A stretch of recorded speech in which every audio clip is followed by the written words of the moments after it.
O funk nos anos 1980 passou por uma fase de transformação e adaptação, tanto no cenário internacional quanto no Brasil.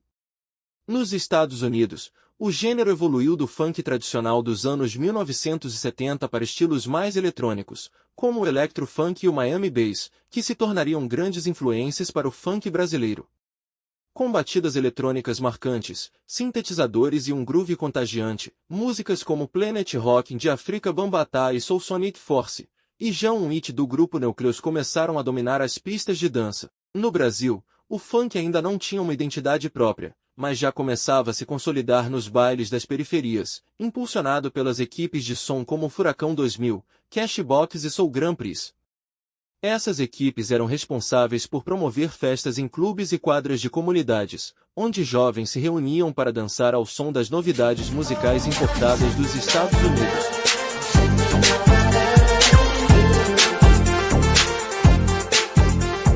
Os primeiros artistas brasileiros a incorporarem elementos do funk foram aqueles que já vinham do soul e do movimento black music da década anterior. Gerson King Combo, por exemplo, é considerado um dos pioneiros do funk no Brasil, trazendo um som inspirado diretamente em James Brown e George Clinton. Suas músicas Mandamentos Black e Funk Brother Soul eram grandes sucessos nos bailes, com letras que exaltavam o orgulho negro e a cultura periférica. Outro nome relevante foi Tony Tornado, que misturava o funk com influências do soul e do samba rock. Embora tenha alcançado seu auge nos anos 1970, sua presença continuou forte na década seguinte, sendo uma grande referência para os artistas da nova geração.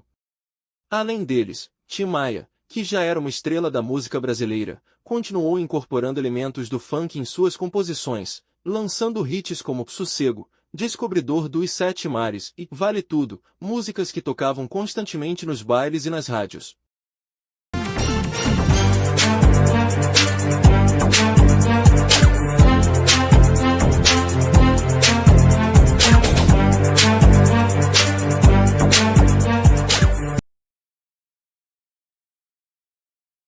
Apesar do crescimento do funk nos bailes, o gênero ainda enfrentava resistência e preconceito, sendo associado a festas da periferia e à juventude negra.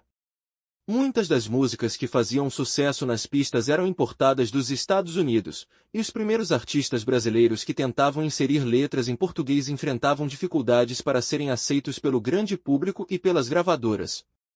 O cenário musical da época ainda era dominado pelo rock nacional e pela MPB, e o funk era visto como um estilo de nicho, restrito aos bailes das favelas e subúrbios. As letras exaltavam a dança, a ostentação e a cultura de rua, o que levou a críticas de setores mais conservadores da sociedade, que viam o funk como uma ameaça à moralidade e à ordem pública.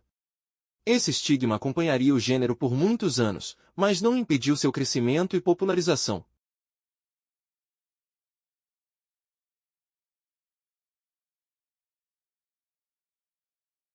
Com o passar dos anos 1980, o funk carioca começou a tomar forma e ganhar uma identidade própria, com letras em português e produções locais.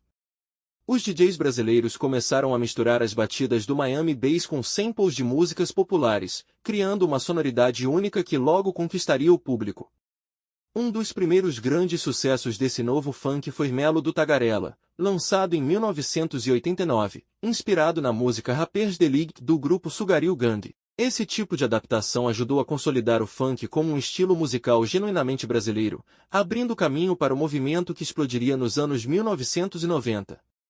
Ao mesmo tempo, artistas como Cláudio Zoli e a banda Brilho ajudavam a popularizar o funk e o soul no Brasil com músicas como Noite do Prazer, que se tornou um hino das pistas de dança e ajudou a aproximar o público brasileiro desse gênero musical. O funk dos anos 1980, portanto, foi um período de experimentação e crescimento, onde o gênero começou a se enraizar na cultura brasileira. Apesar das dificuldades e do preconceito enfrentado, o ritmo conquistou espaço nos bailes e começou a influenciar toda uma geração de jovens que, posteriormente, ajudariam a moldar o funk carioca como conhecemos hoje.